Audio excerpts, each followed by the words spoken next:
Welcome to Everything Casual, bringing you original football casual videos from the golden era of the 80s and 90s, right up to current day.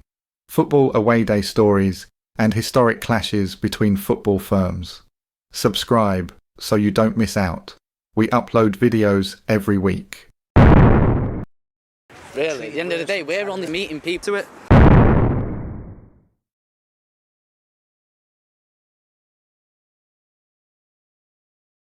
On this channel, sometimes we cover books that I own from proper football lads for two reasons.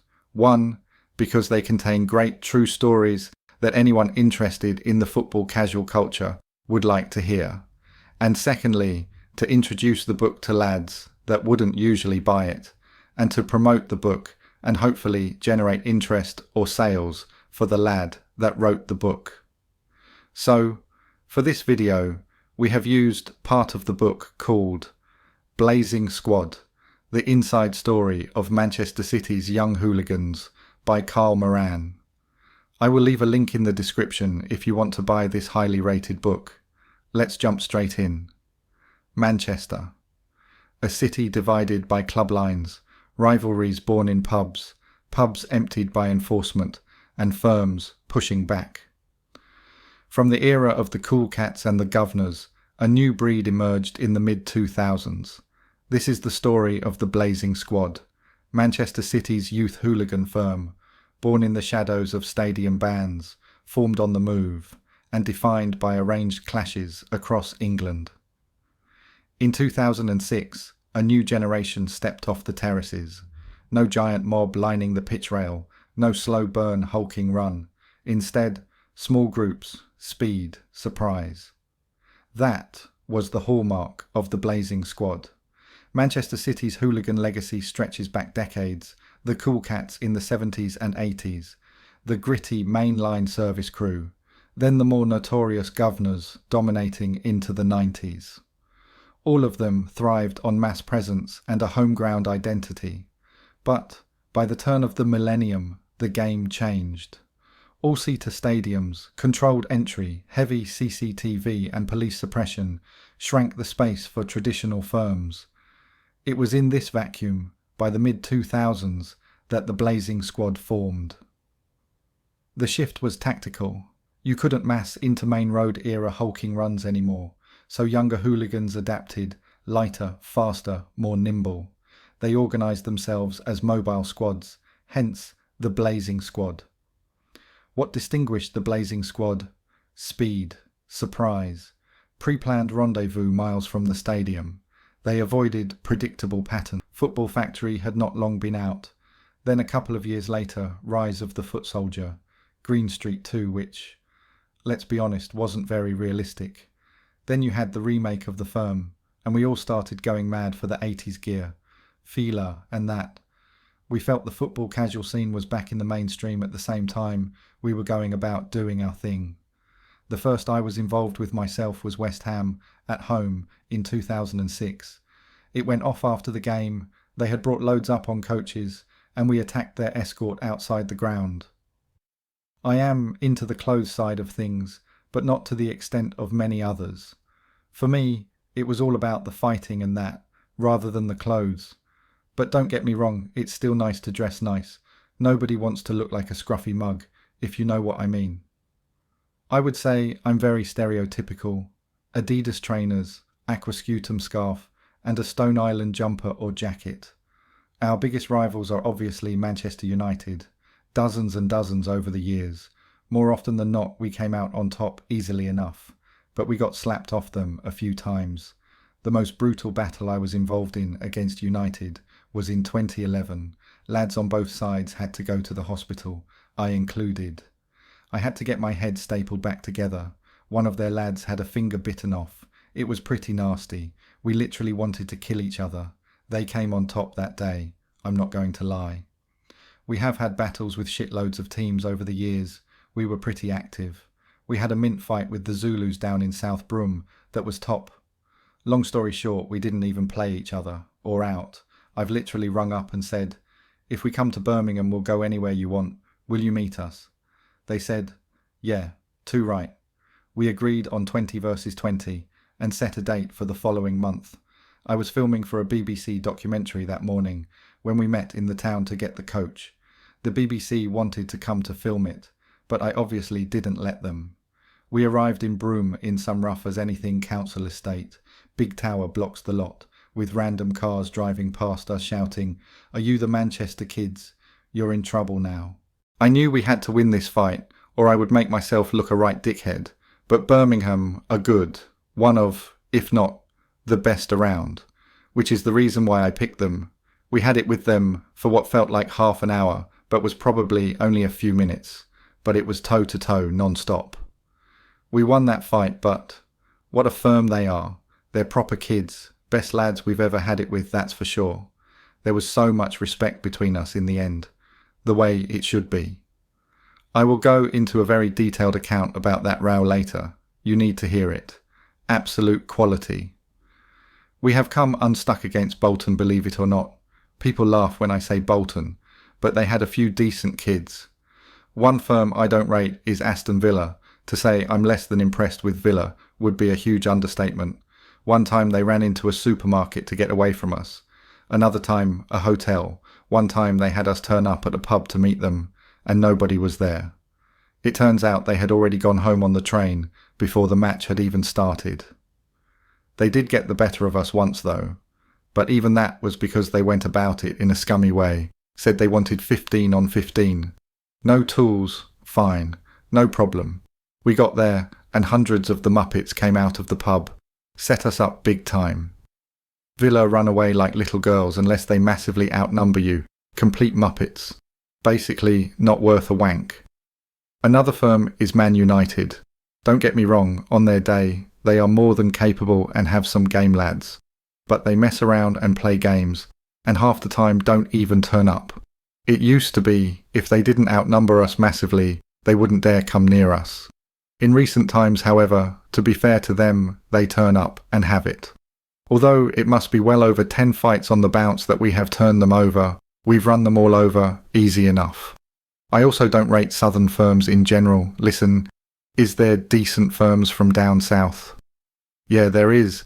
Are there tough kids from London and the south? Yeah, 100%. All that being said, I just don't think the southern firms are a patch on the northern ones. For me, the northern firms are on a different level as a general rule. Obviously, there are some awful mobs in the north too.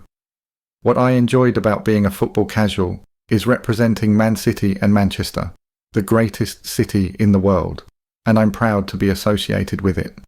But what I enjoyed the most was the bond with the other city lads. We were a close, tight-knit crew. There were lads with us that was 10 times gamer than I could ever be. It was a pleasure to stand side by side with them lads for well over a decade. I am from Whitefield, which is North Manchester, roughly 5 miles from the town centre.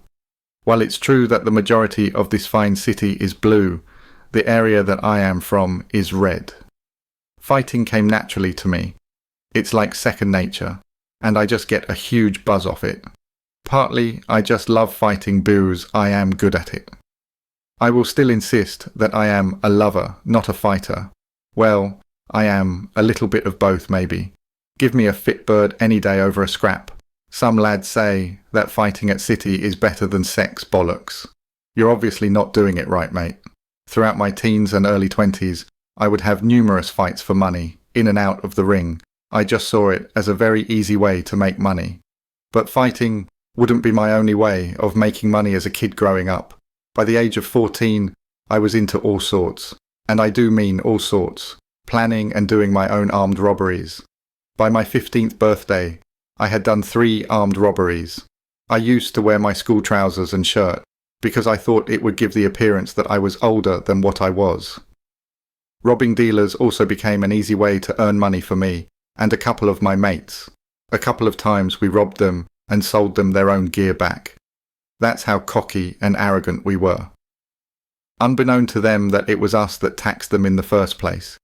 We would be out robbing cars, even robbing the alloys off cars, anything to make money. To me it was just a huge laugh and a buzz. We were too naive to realise what dicks we were being, ruining people's lives with certain things we did. Anyway, every saint has a past, and every sinner has a future. Little did I know it yet, but mine was going to be as a football casual, a Man City football hooligan. I want to tell you about battles with other firms, starting with the Birmingham Zulus. The firm got their name, the Zulus, from Man City many years ago now. Well, it was away to City at Main Road in the 80s anyway. Obviously, before my time, I wasn't even born till 89. The Zulu Warriors, or Zulus, have long been regarded as one of the best firms in the country, with their firm being one of the biggest numbers-wise. But unlike one or two other firms that spring to mind, they didn't just rely on numbers. Now, with a name like the Zulus, you would expect them to all be black lads, but that's not entirely the case. While they do have a lot of black lads in their firm, it's more the older lads. I suppose that's maybe just one of the reasons why there is so many of them. If you're blues, regardless of your background. Now, for whatever reason, whenever I've tried to arrange a row with them, something always messes up and it just doesn't. Then bang, you could have 3 in a month. It's just the way it goes. Well, that's always the way it seems to be with us lot anyway. I had taken my eye off the ball as regards to sorting out meets and whatnot. I had been busy writing this book and being filmed by the BBC for a Hooligan documentary. It had been a few months since the majority of us had it proper at the match. Also, bands didn't help. But even so, I had been too wrapped up in other stuff. I had let things slide. Lads were getting a little frustrated that not a lot seemed to be happening. And rightly so, something had to be done. So I sat and had a long hard think about it all, and decided into South Birmingham and have it with them, let alone has anyone ever turned them over there. So it would seem that the odds were stacked against us. Good job, I like a challenge.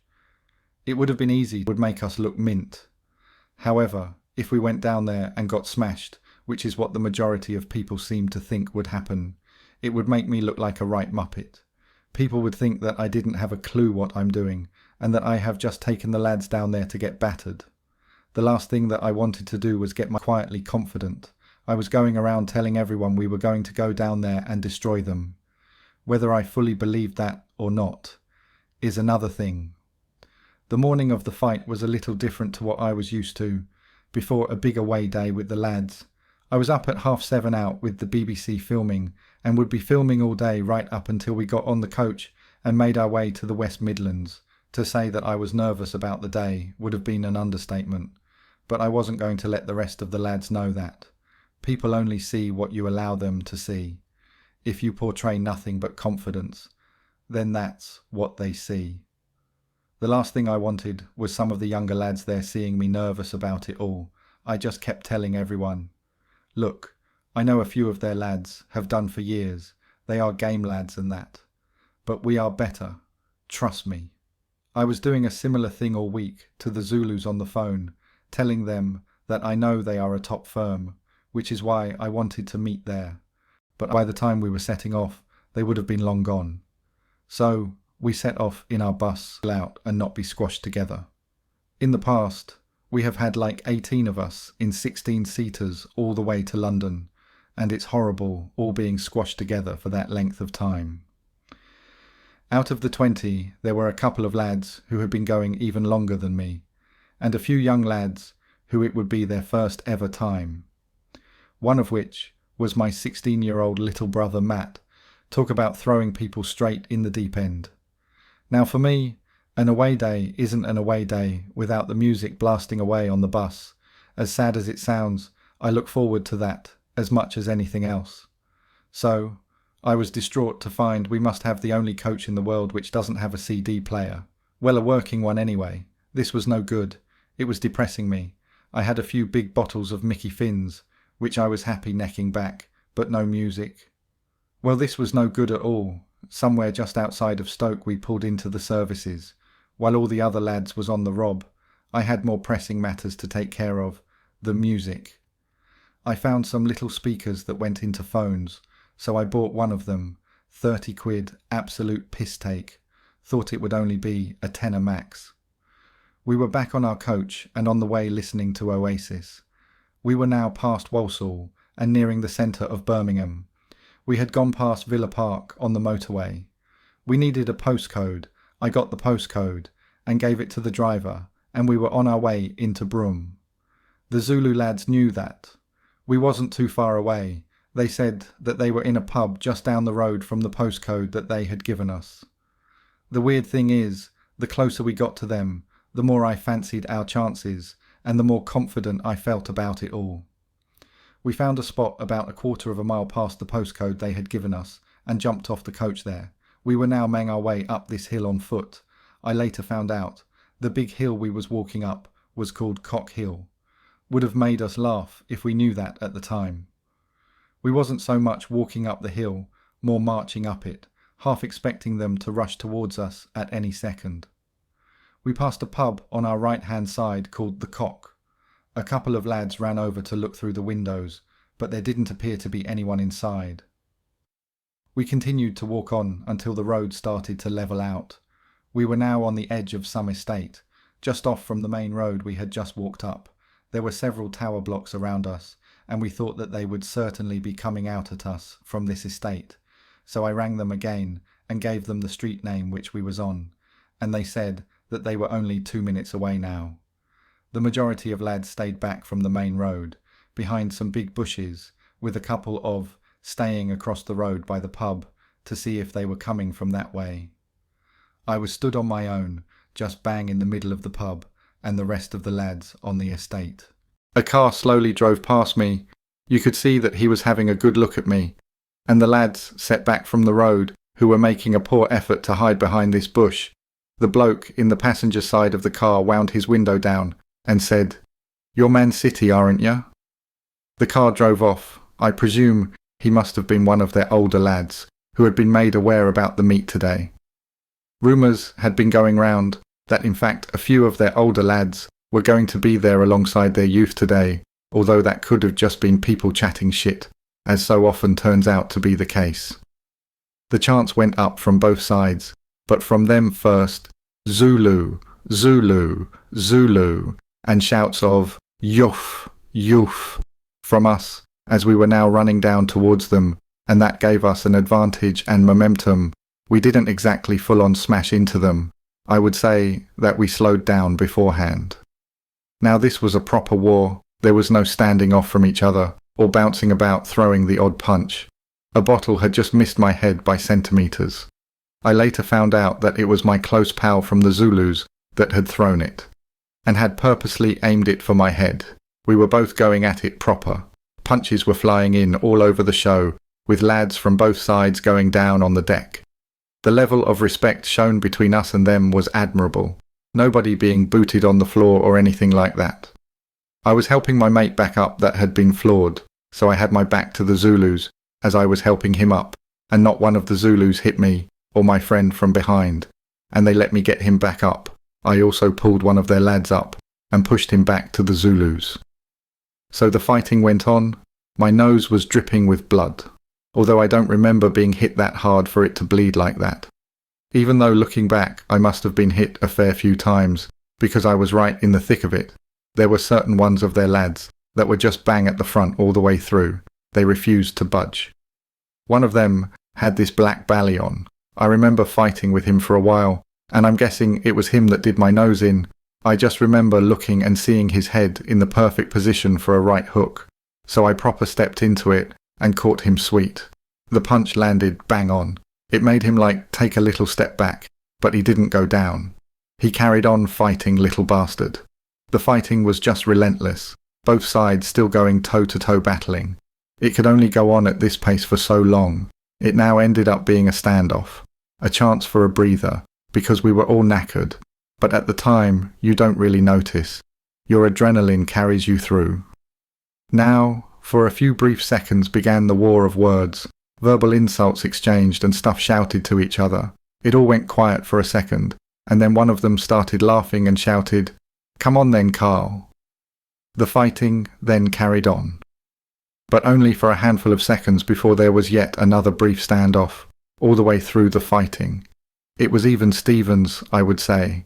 However, since the first breather, it seemed to be us, who were maybe just slightly getting the upper hand and getting the better of things, This gave us a huge boost in confidence, and I'm sure had the reverse effect on them. There is so much more to tell about this battle. The fight went on, including Carl going at it with the main Zulu, some lads pulling out koshes and knuckle dusters, and it got a bit nasty. But you will need to buy the book to find out the rest. It's not right for me to spill all the details in here. What I will say though is in the book there is also detailed battles with Bolton and Manchester United, to name a few. So go and get the book, lads, it's worth it. I will leave a link in the description. See you next time. Thank you for taking the time to watch this video. If you subscribe, you will be notified when we release a new video. It could be your firm we make a video about next, so don't miss out and hit the subscribe button. You can find me on Facebook or email me if you have a good story to tell. See you next time.